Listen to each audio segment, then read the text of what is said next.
بسم اللہ الرحمن الرحیم۔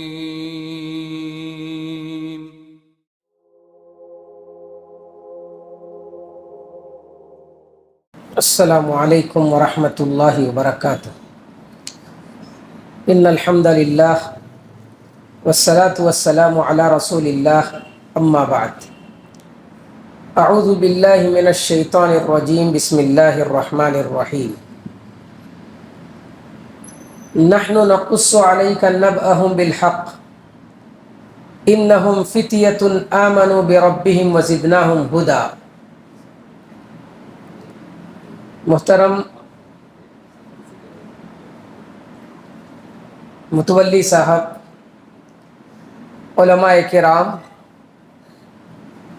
بزرگان دین اور نوجوان ساتھیوں، انسان کی زندگی کے 3 مرحلے ہیں: بچپن، جوانی اور بڑھاپا۔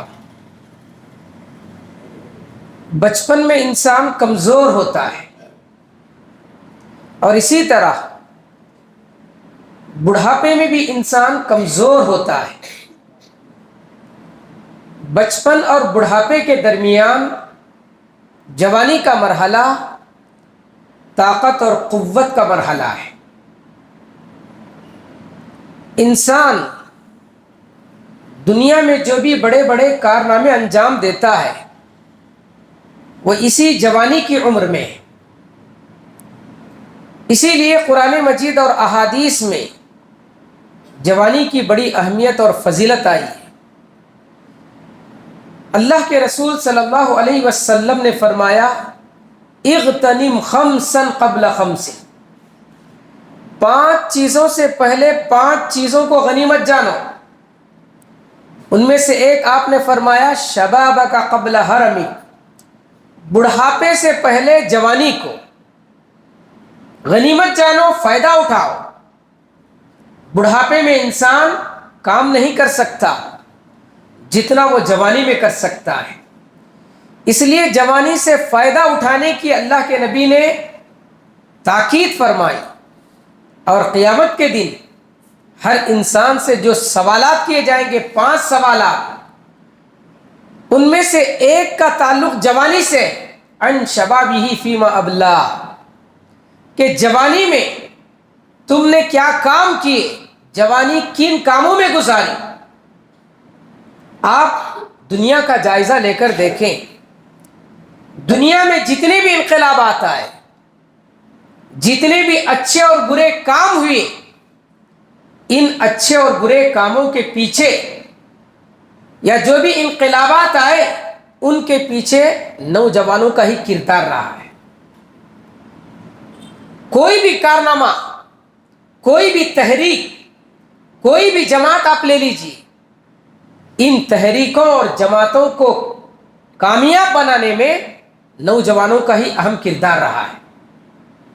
ہماری جو اسلامی تحریک ہے، یہ اسلام جو پھیلا، آپ ابتدائی اسلام میں جن لوگوں نے اللہ کے نبی پر ایمان لایا، ان کی تاریخ پڑھ کر دیکھیں، ان میں نبی کریم صلی اللہ علیہ وسلم پر ایمان لانے والے زیادہ نوجوان ہی تھے۔ نبی کریم صلی اللہ علیہ وسلم کی دعوت کا جو پہلا دور ہے اسے سری دعوت کہا جاتا ہے۔ 3 سال اللہ کے نبی لوگوں کو چھپ چھپ کر، علل اعلان نہیں بلکہ خفیہ طور پر لوگوں کو دین کی دعوت دیتے رہے، جس میں 40 لوگ آپ پر ایمان لائے۔ ان 40 میں 2-4 کے علاوہ سب کے سب نوجوان تھے۔ جن 10 صحابہ کو اللہ کے نبی نے اس دنیا میں جنت کی بشارت دی، یہ انہی 40 صحابہ میں سے عشرہ مبشرہ، 10 صحابہ جو ابتدا میں اللہ کے نبی پر ایمان لائے، جن کو اللہ کے نبی نے جنت کی بشارت دی، سب کے سب نوجوان تھے، سب کے سب جوان تھے۔ ان میں سے کوئی ایسا نہیں تھا جس کی عمر 40 سال سے بڑھ کر۔ حضرت ابو بکر رضی اللہ تعالیٰ، ان کی عمر 30 پر 8 سال تھی. حضرت عمر رضی اللہ تعالیٰ عنہ ان کی عمر 30 سال تھی. حضرت عثمان رضی اللہ تعالیٰ عنہ ان کی عمر 30 پر 4 سال تھی. حضرت علی رضی اللہ تعالیٰ عنہ ان کی عمر 9 سال تھی. ایسے ہی جتنے بھی صحابہ ہیں سب کی عمر 40 سال سے کم تھی. 30 سال 20 سال کے نوجوان نبی کریم صلی اللہ علیہ وسلم پر ایمان لائے اور انہی نوجوانوں کی وجہ سے اسلامی انقلاب برپا ہوا. اسلام دنیا میں پھیلا.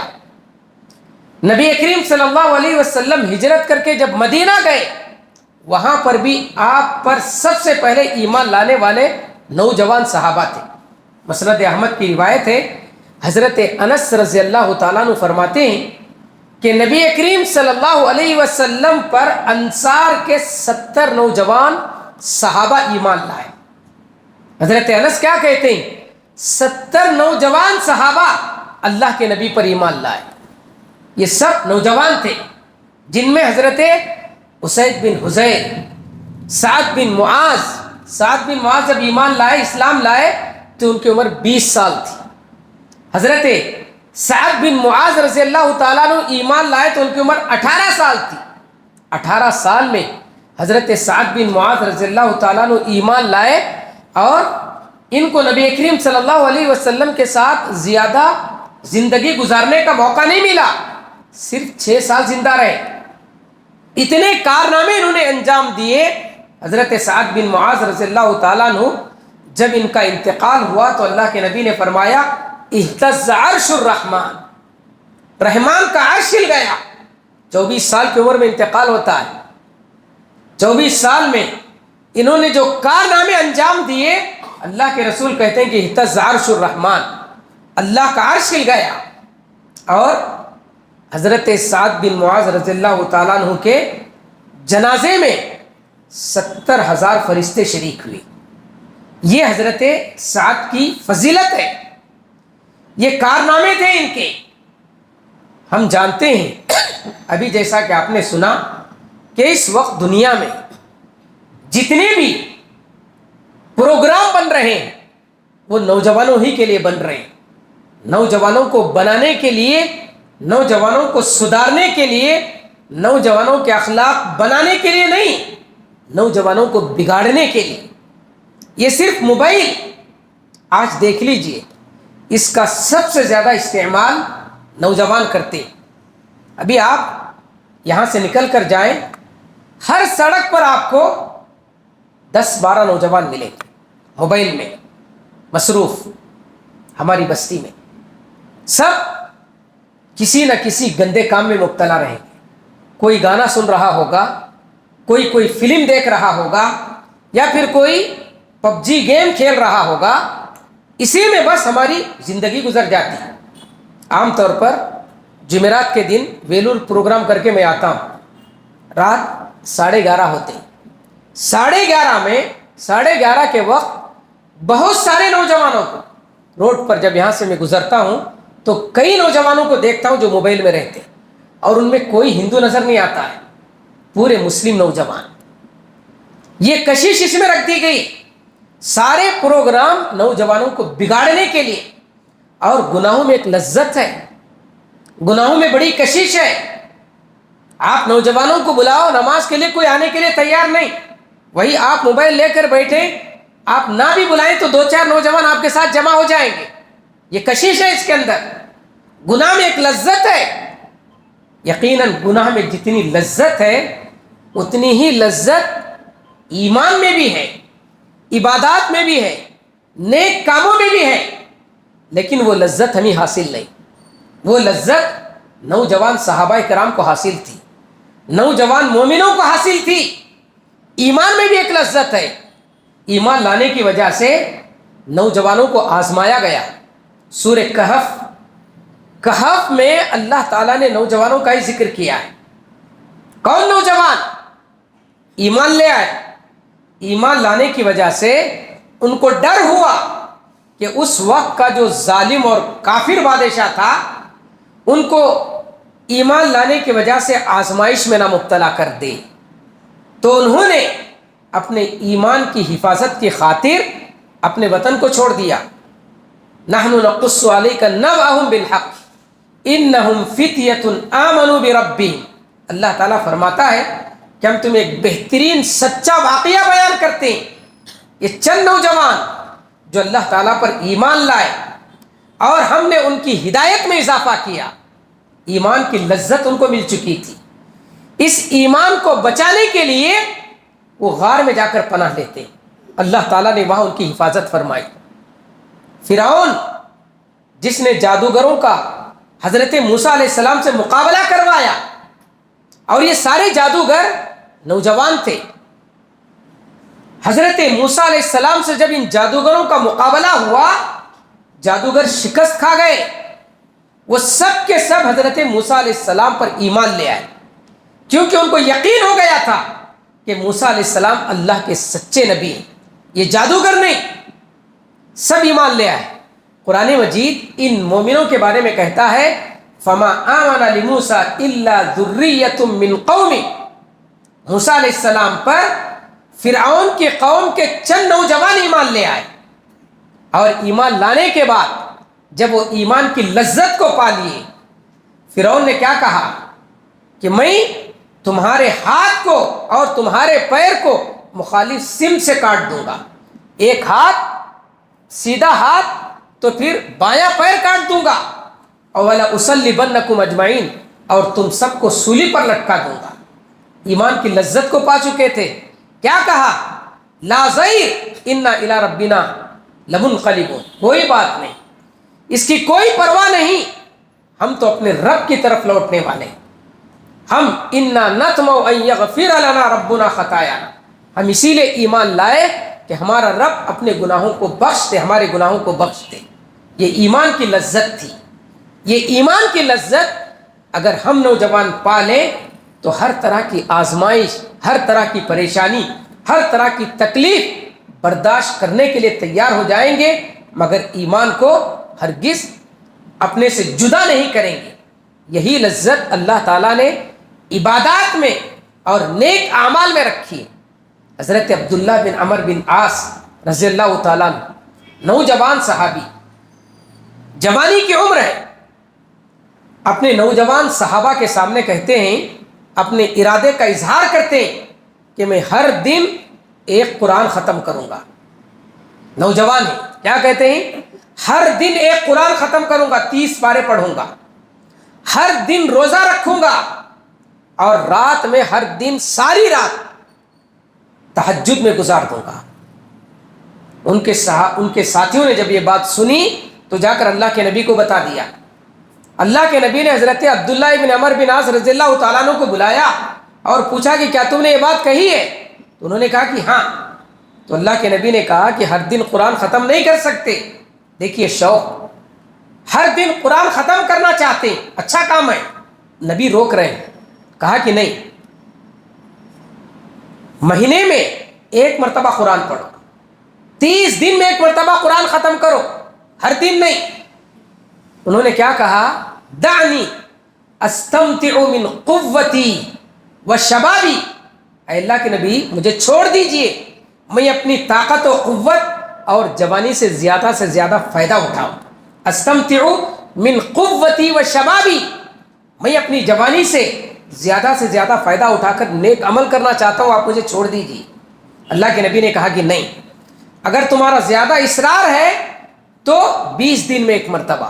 پھر انہوں نے کہا کہ دعنی استمتع من قوتی و شبابی. تو اللہ کے نبی نے کہا کہ تب تو 10 دن میں ایک مرتبہ. پھر ان کا اصرار بڑھا تو اللہ کے نبی نے کہا کہ 7 دن میں ایک مرتبہ ختم کرو. اور بھی ان کا اصرار بڑھا تو اللہ کے نبی نے کہا کہ 3 دن سے کم میں تم قرآن ختم نہیں کر سکتے. حضرت عبداللہ بن عمر بن عاص رضی اللہ تعالیٰ عنہ 3 دن میں ایک مرتبہ قرآن ختم کرتے تھے. ہمیشہ جوانی میں 10 پارے ہر دن پڑھتے تھے. ہمارا حال کیا ہے ذرا دیکھیں. رمضان کے بعد کتنے مرتبہ ہم نے قرآن مجید اٹھایا، کتنے پارے ہم پڑھے. ہم میں سے بہت سارے ایسے ہوں گے جو کہ رجب کا مہینہ چل رہا ہے، شعبان کا مہینہ ختم ہونے کے بعد رمضان کا مہینہ آنے والا ہے، یعنی پورے 10 مہینے گزر چکے ہیں. رمضان کے بعد ہم میں سے بہت سارے نوجوان ایسے ہوں گے جن کا ایک بھی قرآن ختم نہیں ہوا ہوگا. کہ حضرت عبداللہ بن عمر بن عاص، حضرت عبداللہ بن عمر رضی اللہ تعالیٰ عنہ کے بارے میں بھی میں نے بتایا کہ وہ جب اسلام لائے تو ان کی عمر 30 سال تھی. ان کے بیٹے کی عمر کیا ہوگی؟ بہت نوجوان تھے جب اسلام لائے. جب وہ نبی کریم صلی اللہ علیہ وسلم پر ایمان لائے چھوٹے سے بچے تھے. ذرا بڑے ہوئے نبی کی محفل کو انہوں نے دیکھا. اللہ کے نبی فجر کی نماز کے بعد بیٹھتے تو صحابہ اکرام اپنے اپنے خواب ذکر کرتے، اللہ کے نبی اس کی تعبیر بتاتے. حضرت عبداللہ بن عمر رضی اللہ تعالیٰ عنہما فرماتے ہیں کہ میرے دل میں بھی خواہش پیدا ہوئی کہ میں بھی کوئی خواب دیکھوں اور نبی سے اس کا ذکر کروں اور نبی اس کی تعبیر بتائیں. یہ ان کی ایک تمنا تھی، ایک آرزو تھی. ایک مرتبہ وہ خواب دیکھے. خواب میں کیا دیکھتے ہیں کہ دو نوجوان، دو فرشتے ان کے پاس آئے اور ان کو گھسیٹ کر لے گئے. کہاں لے گئے؟ آگ کے کنارے. بہت بڑی آگ جل رہی ہے، اس کے دہانے پر لے گئے اور ان کی زبان پر یہ الفاظ تھے، اعوذ باللہ من النار، اے اللہ میں تجھ سے اس آگ سے پناہ طلب کرتا ہوں. فوراً ان کی آنکھ کھل گئی، بیدار ہو گئے. خواب ختم ہو گیا. پریشان ہو گئے، اتنا خطرناک خواب میں اللہ کے نبی سے کیسے بیان کروں. ان کی بہن نبی کریم صلی اللہ علیہ وسلم کی ایک بیوی تھی، حضرت حفصہ رضی اللہ تعالیٰ عنہ. حضرت عبداللہ بن عمر رضی اللہ تعالیٰ عنہما نے اپنی بہن حفصہ سے اس خواب کا ذکر کیا. کہا کہ اللہ کے نبی سے اس خواب کی تعبیر پوچھ لو. حضرت حفصہ نے اس خواب کا ذکر کیا تو اللہ کے نبی سمجھ گئے کہ خواب عبداللہ بن عمر کا ہے. کہا کہ نعم الرجل عبداللہ لو کان یصلی باللیل، یہ عبداللہ کیا ہی بہترین آدمی ہیں، اگر وہ رات میں تہجد کا اہتمام کرے تو اور بھی بہتر ہوگا. جب اللہ کے نبی نے یہ بات کہی تو ان کے بیٹے کہتے ہیں وَكَانَ لَا يَنَامُ إِلَّا قَلِيلًا، عبداللہ بن عمر رضی اللہ تعالیٰ عنہ رات میں بہت کم سوتے، ساری رات جاگ کر تہجد پڑھا کرتے تھے. تہجد کی لذت جوانی کی حالت میں. یہ حضرت عبداللہ بن عمر رضی اللہ تعالیٰ عنہ کا حال تھا. یہی حال صحابہ اکرام کی جوانی کا تھا. جوانی میں ان کو عبادتوں کی ایک لذت حاصل ہو گئی تھی. جس طریقے سے گناہ کی ایک لذت ہے، گناہ کو ترک کرنے کی بھی لذت ہے. گناہ کو ترک کرنے کی بھی لذت ہے. ہم نے حضرت یوسف علیہ السلام کا واقعہ پڑھا ہے اور بار بار سنا ہے. بڑے خوبصورت نوجوان. صحیح حدیث میں آتا ہے کہ اللہ تعالیٰ نے دنیا کی آدھی خوبصورتی حضرت یوسف علیہ السلام کو عطا کی تھی. بقیہ آدھی خوبصورتی اللہ تعالیٰ نے ساری دنیا والوں کو عطا کی ہے. ساری دنیا والوں کو اللہ تعالیٰ نے آدھی خوبصورتی عطا کی. اتنے حسین نوجوان. ان کو کچھ لوگ، ان کے بھائیوں نے کیا کیا، کنویں میں ڈال دیا. وہاں سے کچھ لوگ ان کو کنویں سے نکال کر مصر کے بازار میں بیچ دیے. مصر کے ایک بڑے وزیر نے ان کو خریدا، اپنے گھر میں رکھا. لیکن اس وزیر کی بیوی نے جب دیکھا کہ ایک بہت ہی خوبصورت نوجوان ہے تو اس کی نیت بری ہو گئی. حضرت یوسف علیہ السلام سے اس نے بدکاری کرنے کے لیے سارے طریقے استعمال کیے. بڑا محل کے سارے دروازے بند کر دیے اور یوسف علیہ السلام کو بدکاری کی دعوت دی. کہا کہ ہے تلک، یوسف نوجوان، اجنبی ملک میں کوئی ان کو جاننے والا نہیں، اور زبردستی عورت کی طرف سے ہو رہی اور بدکاری نہ کرنے پر، برائی نہ کرنے پر دھمکی دی جا رہی ہے کہ میں تمہیں قید خانے میں بھیج دوں گی. ان سب کے باوجود حضرت یوسف علیہ السلام اللہ تعالیٰ سے دعا کرتے ہیں، رب السجن احب الی مما یدعوننی الیہ، اے پروردگار یہ عورت اور اس طرح کی مصر کی دوسری عورتیں جس برائی کی طرف مجھے دعوت دے رہی اس سے تو میرے لیے قید خانہ بہتر ہے. قید خانے کی زندگی کو حضرت یوسف علیہ السلام نے ترجیح دی. سال 2 سال نہیں، تقریباً 10 سال یا اس سے زیادہ سال حضرت یوسف علیہ السلام اس گناہ کو ترک کرنے کے لیے قید خانے میں گزارا. یہ جوانی ہے. جوانی میں جس طریقے سے گناہ کی لذت ہے، گناہ کو چھوڑنے کی بھی لذت ہے. گناہ کا موقع ملے اور گناہ کو چھوڑ کر دیکھیں دل کو کس قدر اطمینان نصیب ہوتا ہے، دل کو کس قدر خوشی ملتی ہے. ہم تنہائی میں ہو اور ہمارا دل برائی کرنے پر آمادہ ہو، ہمارے پاس موبائل بھی ہو، ان سب کے باوجود اگر ہم اس گناہ کو ترک کرتے ہیں تو ایک طرح کا سکون ملتا ہے، ایک طرح کی خوشی ملتی ہے. اور جب یہی ہماری عادت ہو جائے تو پھر ایک لذت ایسی ہمیں محسوس ہوتی ہے گناہوں کو ترک کرنے کی جو گناہ کرنے میں نہیں. تو ہم جو گناہوں میں مبتلا ہیں، گناہوں میں ہم کو ایک لذت ملتی ہے، اس سے کہیں زیادہ گناہ کو ترک کرنے کی لذت ہے، عبادتوں کی لذت ہے. اس چیز کو ہم پانے کی کوشش کریں. اللہ تعالیٰ سے دعا ہے کہ اللہ تعالیٰ ہم سب کو اپنی جوانی کی قدر کرنے، جوانی کو خیر کے کاموں میں، نیکی کے کاموں میں، عبادتوں میں اپنی جوانی کو لگانے اور گناہوں سے، برائیوں سے، معصیتوں سے اپنی جوانی کی حفاظت کرنے کے اللہ تعالیٰ ہم سب کو توفیق عطا فرمائے. آمین. وآخر دعوانا ان الحمد للہ رب العالمین. السلام علیکم ورحمۃ اللہ وبرکاتہ.